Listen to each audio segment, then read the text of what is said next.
Chers internautes, bonjour, merci de nous rejoindre pour cette nouvelle édition d'Informatique News Hebdo, édition un peu particulière puisque nous ne sommes pas le vendredi, mais tout simplement le mardi. Et comme vous pouvez le constater, je suis tout seul en plateau, mais rassurez-vous, je suis bien toujours en compagnie de Guy Hervier, qui est de l'autre côté de l'Atlantique cette semaine et la semaine à venir. Bonjour Guy. Bonjour Jean-François. Alors je crois que vous êtes du côté, encore une fois, de la Floride, hein, si je me souviens bien. C'est ça. On voit Exactement. que le soleil règne, hein, ce qui est assez pas très étonnant. Je crois qu'on appelle Sun State, hein, il me semble. Hein. Donc c'est Sunshine State. De la Floride. Mais pendant ce temps-là, évidemment, Guy, l'actualité de notre secteur n'attend pas, et avec encore pas mal de thèmes au menu de cette édition hebdomadaire. Alors, on commence par un thème, j'allais dire, un peu à la mode, hein, le thème du recyclage des produits déjà utilisés, au travers d'une nouvelle initiative de Google qui s'appelle Chrome Flex, qui est un nouvel OS qui a la prétention de, j'allais dire, permettre de réutiliser des outils qu'on aurait pu déclasser puisque pas suffisamment performants pour, comment dirais-je, utiliser l'OS standard qui est, entre guillemets, Windows.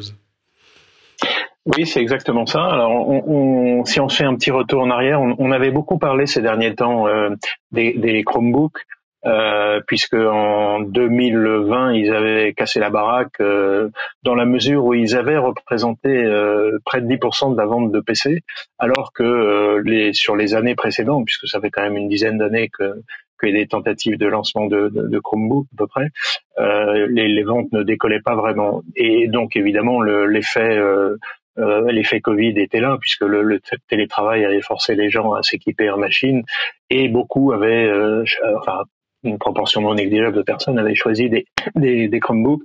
Et puis le secteur de l'éducation aussi était particulièrement consommateur de ce type d'appareil. Et puis les ventes se sont mises à stagner un peu. Alors, est-ce que ceci explique cela? Mais en tout cas, Google a décidé, comme vous le disiez, de lancer Chrome Flex. Donc, c'est un dérivé finalement de Chrome OS. Et en fait, Google avait racheté une société en 2020, en fin 2020, une société qui s'appelle Neverware, qui proposait ce genre de solution sous la forme d'open source.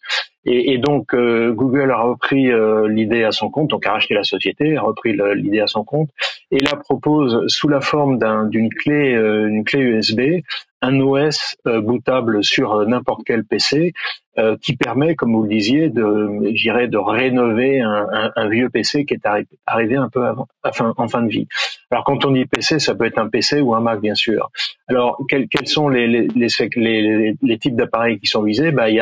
Il y a Apple déjà d'un côté, qui a lancé de nouvelles machines avec leurs processeurs M1, et donc ça veut dire que toutes les machines Mac d'Apple sous Intel, elles sont un petit peu orphelines et demandent peut-être à être mis au goût du jour. Donc ça sera une solution peut-être tout à fait adaptée.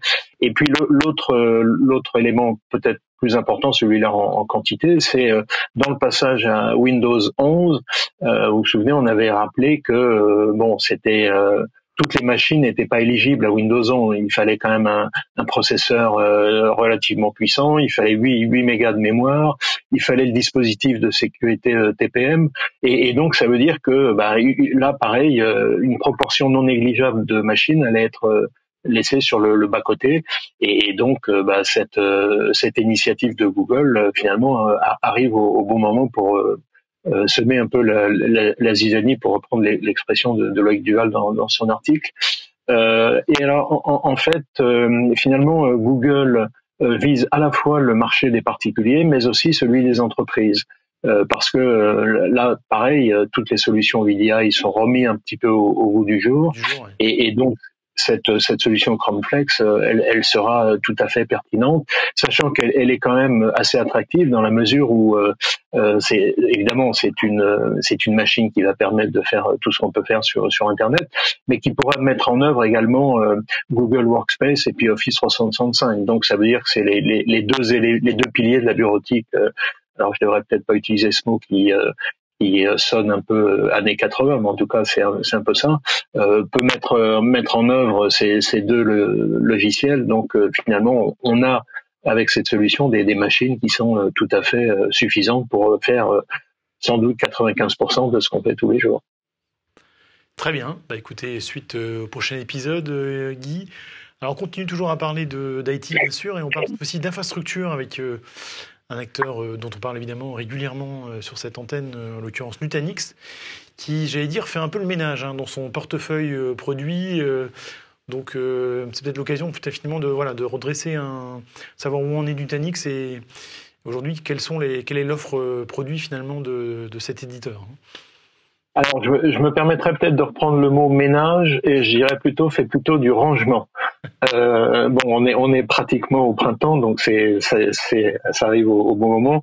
Donc, vous vous souvenez, on avait interviewé il n'y a pas très longtemps le CEO de Nutanix qui nous avait expliqué un petit peu la stratégie de la société qu'on a perçue ces dernières années et qui est clairement passé au départ de HCI pour hyperconvergence. Donc ça, c'était je dirais la mission du début, pour passer à l'hybrid cloud infrastructure, qui est ce que propose Nutanix.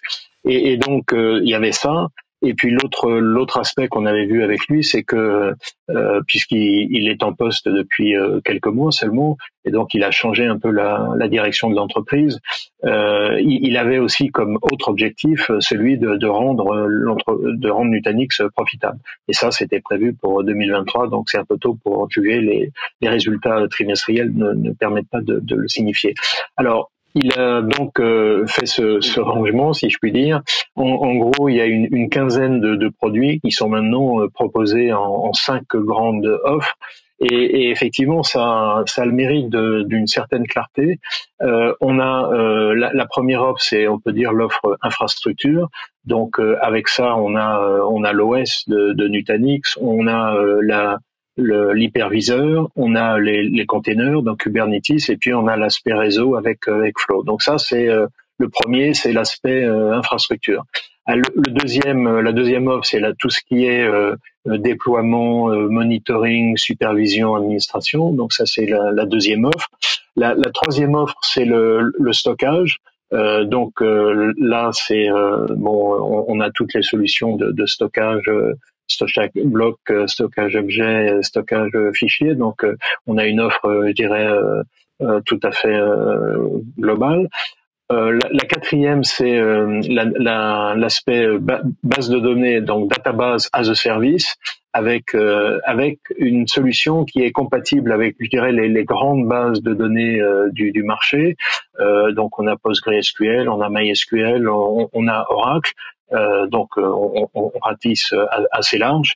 Et puis la dernière solution, c'est ce dont on vient de parler un petit peu, le VDI. et VDI, et donc c'est le desktop as a service. Donc sur le marché sur lequel Nutanix est présent depuis un certain temps. Bon, c'est sans doute pas je dirais l'élément fondamental pour Nutanix, mais on avait rencontré, je ne sais pas si vous vous souvenez, on avait fait une intervention il y a quelques années sur un salon de oui, Nutanix à Paris, et ils avaient déjà présenté des solutions VDI chez les clients. Donc on a maintenant l'offre Nutanix est relativement clarifiée. L'objectif, c'est donc l'hybrid cloud avec la possibilité d'avoir des solutions identiques à la fois on-premise et sur le cloud, qui permet, je dirais, d'aller de l'un à l'autre de manière la plus fluide possible. Donc, les éléments sont bien en place, le rangement a été fait, et maintenant c'est peut-être l'occasion d'un nouveau départ pour Nutanix. Il n'y a plus qu'à vendre, on va dire, pour les équipes commerciales de Nutanix. On continue toujours à parler d'infrastructure avec un classique finalement de ce magazine, de cette émission, comment dirais-je, les mainframes, avec les Z-Series, les mainframes d'IBM, qui basculent dans le cloud. Alors ça peut paraître évidemment assez étonnant, parce que c'est associé à du hardware, mais bon, c'est peut-être finalement le futur des mainframes, dont on rappelle, qui sont au cœur de pas mal de process assez stratégiques, notamment on pense à l'univers bancaire.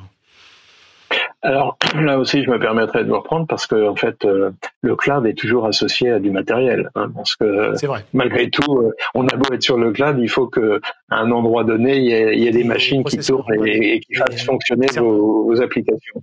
Donc, il était relativement logique qu'IBM le fasse. D'ailleurs, on pourrait se demander pourquoi il ne l'a pas fait plus tôt. Bon, enfin, ça, c'est une autre histoire, mais en tout cas, il pousse maintenant une proposition de mainframe as a service. Et donc, il faut rappeler quand même que ce mainframe série Z, alors, il faut quand même dire que l'ancêtre de cette série Z, c'est l'IBM 360 qui a été lancé en 1964 et qui est capable de faire tourner des programmes qui ont été développés à cette époque. Donc, c'est quand même une prouesse technique qui est assez spectaculaire. Mais bien sûr, au fil du temps, il a évolué et cette machine Z série est maintenant tout à fait au goût du jour, puisque elle peut faire tourner du Linux, elle peut mettre en œuvre des solutions containers. Ça, c'est je dirais l'effet Red Hat avec Kubernetes. Elle peut, je dirais, proposer ses services sous forme d'API. Elle peut s'inscrire dans une démarche CI, donc d'intégration continue et donc être utilisée dans des initiatives DevOps. Donc c'est vraiment une machine qui est au goût du jour d'un côté, et de l'autre, et ça IBM ne manque pas une occasion de le rappeler, elle est au cœur, je dirais, des applications d'entreprise. Les plus grandes banques utilisent encore des mainframes Z, les compagnies aériennes pareil, les institutions financières en général. Donc je dirais qu'elle est au cœur des applications transactionnelles des grandes entreprises, et donc l'objectif c'est pour IBM de prolonger ça le plus longtemps possible. Et à cette occasion, donc à l'occasion de la mise en œuvre de ces mainframes en service cloud. Alors, on parle de cloud privé plutôt.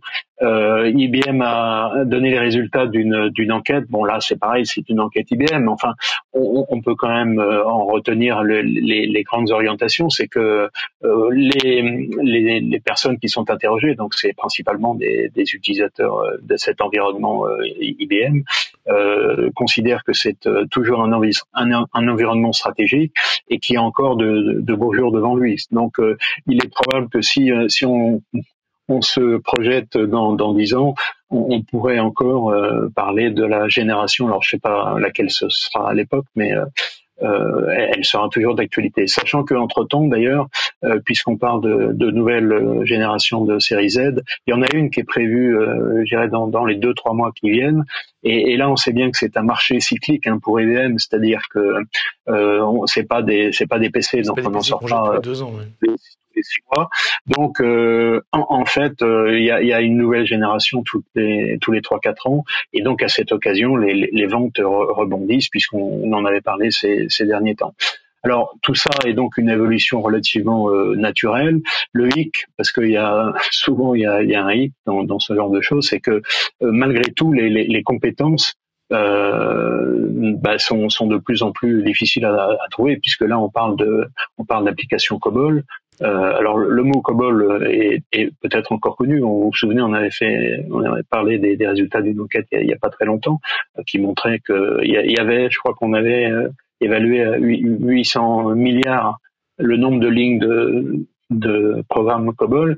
Et puis PL1. Alors si je dis PL1, je pense qu'il y a pas mal de nos lecteurs auditeurs qui savent même pas de quoi on parle. Donc ce sont des programmes qui ont été développés dans des langages qui sont quand même relativement anciens, et donc il convient à la fois de maintenir, et puis il y a aussi l'objectif de moderniser ces applications, donc les garder en l'état, mais de les moderniser, de les encapsuler de manière à ce qu'elles correspondent aux standards actuels. Donc bon, c'est une évolution naturelle, et qui devrait donner je dirais une nouvelle vie au mainframe Zen, sachant que les concurrents Azure, enfin Microsoft Azure et puis AWS ne se gênent pas pour essayer de développer des programmes visant à migrer de Z-Series vers Azure d'un côté, ou vers leur cloud. Donc je dirais que la bataille fait rage, mais IBM tient bon.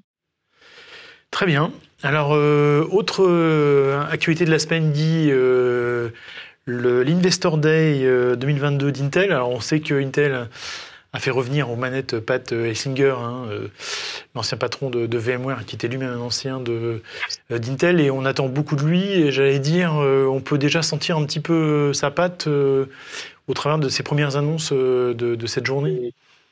Alors, je voudrais pas faire un mauvais jeu de mots, mais on pourrait sentir sa patte Gelsinger, c'est ça ce que vous vouliez dire. Euh, Alors, on a effectivement, il connaît bien la maison, hein, comme vous le disiez, il y a passé une trentaine d'années, donc il était parmi les tout premiers chez Intel, donc il connaît bien la maison. Donc il est passé des microprocesseurs à la virtualisation chez VMware, mais il revient aux microprocesseurs, c'est un monde qu'il connaît bien.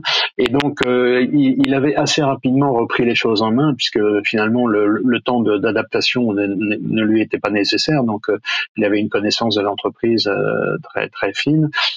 Donc il a d'abord annoncé des investissements absolument phénoménaux, puisque vous vous souvenez, on avait parlé de l'ordre de 100 milliards de dollars. Parce que la question était posée de savoir si Intel allait continuer à rester un fondeur ou pas, et si elle allait pas adopter le modèle type ARM, ou enfin ARM, où donc on fait la conception et puis on délègue la fabrication, on la sous-traite. Donc là, Intel a donné la réponse à cette question. Il n'est pas question d'adopter ce modèle. Et là, donc dans cette enveloppe de 100 milliards de dollars, on a déjà les premières étapes qui ont été franchies, puisque il y avait un investissement de 20 milliards de dollars pour une usine en Allemagne. Vous vous souvenez, on en avait parlé, on avait dit c'est dommage qu'ils n'aient pas choisi la France. Et plus récemment, une deuxième usine, également un investissement à terme, hein, puisque c'est pas les sommes ne sont pas débloquées tout de suite, mais à terme, qui représenterait 20 milliards de dollars dans l'Ohio. Donc deux investissements majeurs. Donc vous voyez que déjà les choses vont assez vite. Et là, là, pareil, sur le plan, je dirais, technologique, on avait dit, je dirais, 2-3 dernières années, quand on avait comparé Intel à ses concurrents, on avait mis le doigt, je dirais, sur le retard qu'avait pris IBM. Et en l'occurrence, il semblerait que ce retard est en train d'être rattrapé avec un certain nombre d'annonces. Par exemple, si on prend le cas de la gamme Xeon, elle est scindée en deux gammes, donc la gamme Xeon standard et puis la gamme Xeon qui serait construite autour des cœurs performance. Il y a aussi le fait que Intel se lance de manière très active dans les GPU, hein, puisqu'il était principalement sur les CPU. Donc les GPU maintenant, on voit bien hein, dans toutes les solutions, toutes les solutions HPC, il y a maintenant des GPU partout. Nvidia étant un des grands acteurs de ce domaine. Donc ils se lancent dans les GPU et puis comme ils font des GPU, eh bien ils auraient tort de se gêner pour les utiliser et donc ils proposent des SoC. Donc c'est system on chip. En fait, c'est des systèmes qui rassemblent différents composants. Là, en l'occurrence, des CPU et des GPU, et qui peuvent être utilisés dans différents domaines, en particulier les supercalculateurs, mais pas seulement. Donc, à cette occasion de Investor Day, donc Intel a donc proposé ça avec un calendrier de fabrication un petit peu en avance par rapport à ce qui était indiqué, puisque l'appareil Intel avait pris du retard sur la gravure, hein, ils étaient un peu derrière les concurrents, et il semblerait que, puisqu'il parle de la gravure 3 nanomètres pour 2025, il semblerait qu'il soit un peu en avance par rapport à ce programme et que ce serait plutôt pour 2024. Donc Intel est vraiment met les bouchées doubles pour revenir tout à fait en avant. Sachant que dans le même temps, ils ont aussi racheté une entreprise israélienne, Tower Semiconductor, pour la bagatelle d'un peu plus de 5 milliards de dollars. Donc vous voyez qu'il y a pas mal d'éléments qui montrent que après s'être peut-être endormi sur ses lauriers, l'effet Pat Gelsinger est là et donc Intel est en train de se réveiller. Alors justement, on me dit, puisque vous parliez d'acquisition d'une société Israël du côté de chez Intel, on poursuit dans cette veine avec notre traditionnelle page dédiée aux fusions et aux acquisitions. Alors on commence par une première rumeur, enfin plus qu'une rumeur d'ailleurs, de Zendesk, qui a dit non, qui a refusé quand même la bagatelle de 17 milliards de dollars pour être racheté. C'est un premier point. Autre point aussi qui était à la une, Microsoft qui souhaitait racheter une entreprise que j'avoue je connaissais pas, qui s'appelle Mendiant. Et puis peut-être plus connu quand même de nos lecteurs, Splunk, qui serait aussi dans le viseur de Cisco. Peut-être reprendre un par un parce que ce sera plus facile pour tout le monde. Effectivement, donc pour résumer, il s'agit pas d'acquisition puisque il s'agit de non-acquisition. Alors une non-acquisition et deux rumeurs. Alors une non-acquisition, donc c'est Zendesk qui a effectivement refusé cette offre d'un fonds d'investissement de 17 milliards de dollars, donc c'est pas négligeable.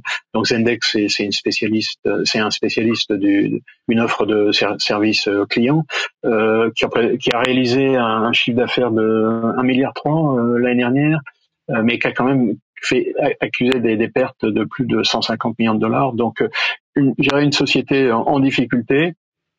Et donc malgré tout, elle a refusé cette offre de 17 milliards de dollars pour continuer la route.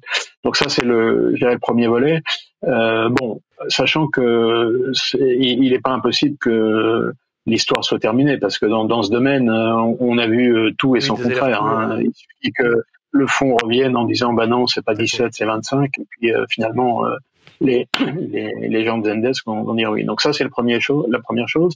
La deuxième c'est Mendiant. Alors c'est Mendiant avec un A, c'est pas avec un E. Et donc en fait c'est et on en avait, c'est un petit peu compliqué. C'est la société FireEye qui s'est débarrassée de son activité Threat Intelligence. Donc le Threat Intelligence, c'est en gros, c'est un peu alors intelligence au sens anglais du terme. En gros, c'est du renseignement sur renseignement cyber. Et donc Mendiant est une société qui est spécialisée dans ce domaine. Alors c'est quand même c'est du service, donc ça veut dire que c'est une société qui représente quelques centaines de millions de dollars, donc c'est pas une société énorme, mais en termes stratégiques c'est très important. En particulier, elle avait mis en évidence les affaires dont on avait parlé, SolarWinds et puis Colonial Pipeline, le fameux ransomware. Donc elle était au cœur de ces affaires-là. Et donc la Microsoft serait très intéressée, sachant que Microsoft est déjà, je dirais, très très avancé dans le domaine de la sécurité, puisqu'il a une division qui représente plus de 10 000 personnes. Donc ça devient quelque chose de sérieux, sachant que, je dirais, dans les événements tragiques dont on parle actuellement, qui se passent sur la frontière ukrainienne, il n'est plus un conflit réel dans lequel il y a une phase, ou plutôt une étape en avance de phase qui concerne la cybersécurité. Donc l'objectif étant de neutraliser l'adversaire sur ce plan-là. Donc je dirais que la cybersécurité est maintenant devenue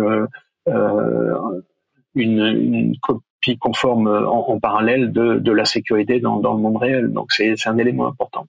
Et puis le troisième élément la troisième rumeur dont vous avez parlé, c'est que Cisco serait intéressé par Splunk. Donc c'est un rachat de l'ordre de 20 milliards de dollars. Et ça rompt un peu avec la stratégie de Cisco qui a procédé à de très nombreuses acquisitions. J'ai regardé rapidement là, sur Wikipédia, près de 220 acquisitions depuis 1993. Cisco a été créé en 1984 et a procédé à sa première acquisition en 93, donc 9 ans après sa création. Donc 220 acquisitions, c'est beaucoup, mais aucune d'elles n'était des acquisitions, je dirais, de très très grande envergure. Les plus grandes, c'était Tandberg.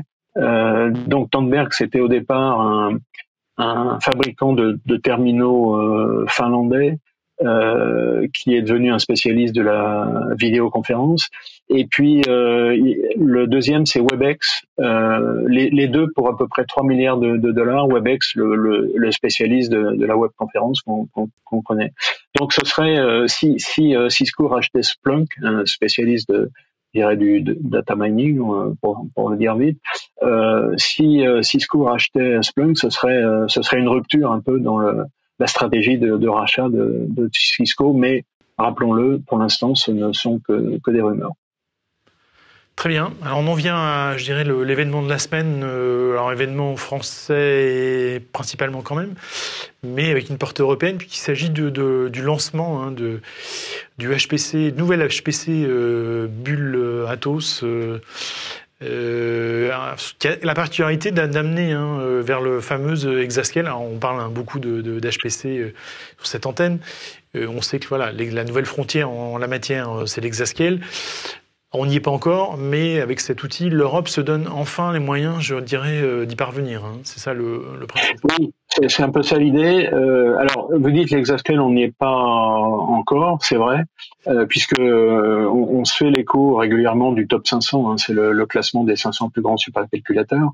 Et le numéro 1 pour l'instant, il est à 450, je crois, teraflops, sachant que ça évolue tous les jours, puisque en fait ces supercalculateurs finalement ce sont pas c'est des machines en évolution permanente, donc on peut multiplier la performance assez rapidement. Donc vous voyez 440 teraflops ou 450 pour aller à 1, c'est juste à 1 exaflops, il faut multiplier par 2, donc on n'en est pas si loin que ça.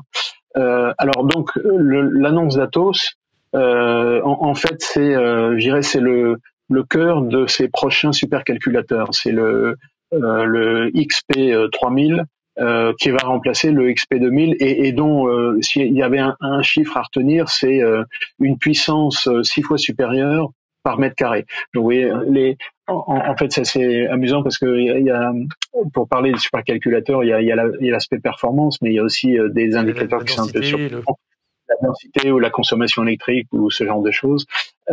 Et donc évidemment, le fait une performance par mètre carré est un élément important. Donc ça va être le cœur des prochains supercalculateurs qui seront construits par Atos, sachant que bon, l'origine de tout ça c'est Bull, bien sûr.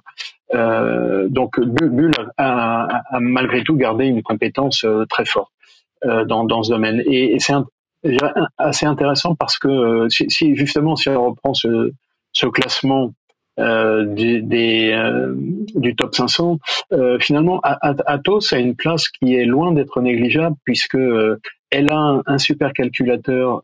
Alors si on prend le dernier classement, il faut un classement tous les 6 mois, rappelons-le. Le dernier classement qui date de novembre 2021, elle a un supercalculateur dans le top 10, donc ça c'est déjà pas mal, et elle a 40 systèmes dans les 500 qui représente 8% de la performance totale. Parce que finalement, ce qui est important, il y a 2 mesures, il y a le nombre de systèmes et la performance cumulée.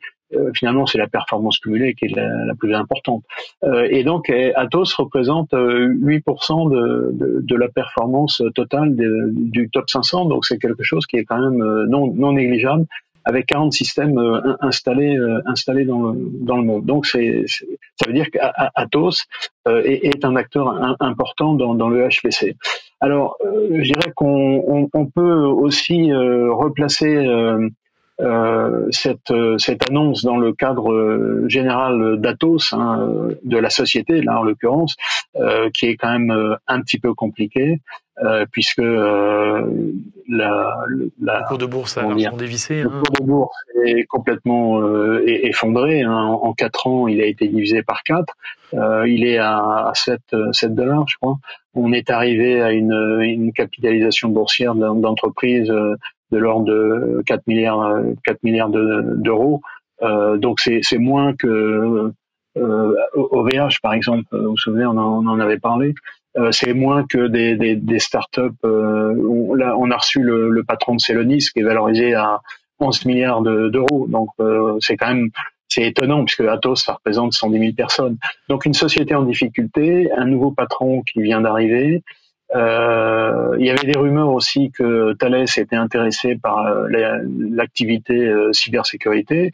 Bon, ça a été démenti. Et donc l'arrivée de ce nouveau patron, en fait, la première décision qui est prise, c'est une réorganisation complète de l'entreprise qui auparavant était organisée en 6 secteurs, hein, principalement des secteurs économiques, et donc qui a priori, enfin d'après ce qui a été dit, aboutissait à une organisation un peu en silo. On passe à une organisation en trois grands secteurs. Alors, ce sont pas des secteurs, 3 grandes divisions, on va dire. La première, c'est la division data. Donc là, il y a tout ce qui est cybersécurité, HPC, intelligence artificielle et informatique quantique. Donc ça, je dirais que c'est quand même, c'est l'avenir, hein, d'Atos. Il y a une deuxième division ou activité qui est tout ce qui a trait à la transformation numérique des entreprises.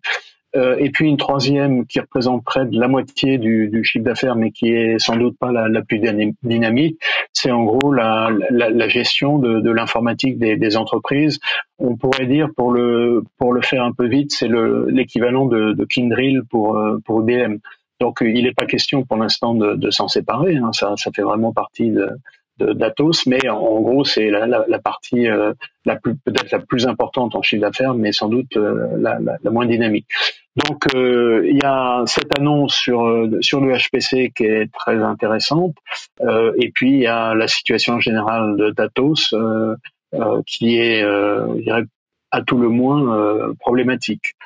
On pourrait dire pour conclure que finalement quand Thierry Breton est parti de la société, a priori les choses n'allaient pas si mal que ça, mais c'était peut-être qu'une façade, et on pourrait dire que il est parti un peu au bon moment, parce que après son départ, les choses ont commencé à se dégrader. Donc c'est pas lié à son départ. Il est vraisemblable, c'est quand même le résultat de la gestion des années précédentes. Donc enfin ça, je dirais que c'est un commentaire qui est peut-être pas nécessaire, mais qui était sans doute qu'il fallait faire.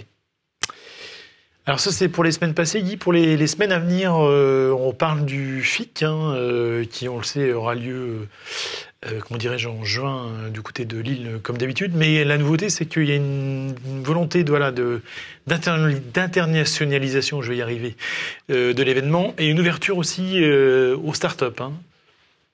Oui, alors donc comme vous le disiez, le prochain FIC, hein, puisque pour tous les salons, la période récente a été quand même pas mal bousculée. Donc il y a eu pour certains des conférences en virtuel, pour d'autres c'était en mode hybride. Alors le FIC s'était tenu en mode hybride l'année dernière, mais c'était pas une grande réussite. En tout cas, rien à voir avec ce qu'on avait connu les années précédentes. Et là, pour la prochaine édition qui se tiendra le 7, le 8 et le 9 juin à Lille, on peut espérer que, vu l'évolution de la crise sanitaire, qui devrait être pas terminée, mais ce sera en physique normale, et on peut penser que on retrouvera un FIC très conforme à ce qu'on connaissait auparavant, c'est-à-dire en gros avec les assises de la sécurité, mais qui est d'une autre nature, qui est sans doute la conférence sur la cybersécurité la plus connue au niveau européen. Donc ça, c'est une chose. Et alors, comme vous le disiez, il y a une ouverture vers les startups, et puis il y a surtout, ou aussi une volonté de s'exporter à l'étranger. Donc il va y avoir un FIC sur le continent nord-américain. Donc là, ce sera à Montréal.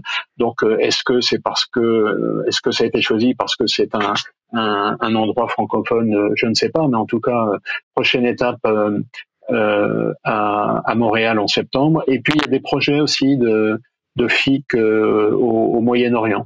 Donc cette grande réussite est en train de décider de s'exporter à l'étranger. Bien, c'est quelque chose de tout à fait significatif et intéressant à mentionner. Très bien. Alors Guy, on conclut par notre traditionnel coup de cœur, coup de gueule. Cette fois-ci, c'est j'allais dire tout ça pour ça. Hein. C'est la fin de Quant, ou en tout cas le signe de grande difficulté du moteur de recherche, puisque les lycées de l'Île-de-France annoncent qu'ils arrêtent d'utiliser Quant en tant que moteur de recherche, parce qu'on sait que c'était le moteur de recherche par défaut qui était installé sur les machines.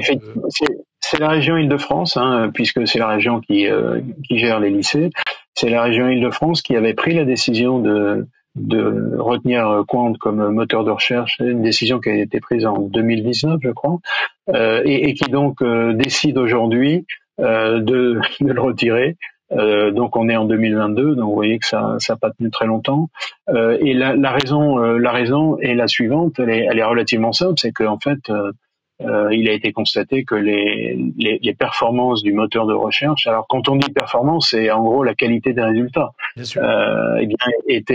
n'étaient pas au rendez-vous, et que ils étaient obligés Quant était obligé alors la technologie Quant était obligée d'utiliser Bing, donc le moteur de recherche de Microsoft, pour compléter une défaillance au niveau de la qualité des résultats des recherches. Donc évidemment c'est pas très concluant. Donc la région a pris la décision de retirer Quant, sachant que je crois qu'elle l'utilise encore pour ses besoins propres en tant qu'administration. Mais bon, c'est malgré tout, c'est quand même c'est un peu symbolique, mais c'est une décision qui en dit long sur ce moteur de recherche dont on disait qu'il allait dépasser, voire sur Google. Et puis le résultat est quand même loin d'être ce qui a été prévu au départ. Donc c'est on ne peut que s'en attrister. On aurait bien évidemment aimé avoir un succès, mais pour l'instant c'est pas le cas, c'est clair. Pas pour cette fois-ci. Écoutez, il faut conclure malheureusement sur ce constat, Guy. Merci en tout cas, vous êtes joint à nous. Merci à toutes et à tous de nous avoir suivis. Je vous propose de nous retrouver la semaine prochaine pour une nouvelle émission d'Informatique News Hebdo. En attendant, très belle semaine à toutes et à tous. Encore une fois, merci de votre attention et de votre intérêt pour notre émission. À très bientôt. Merci.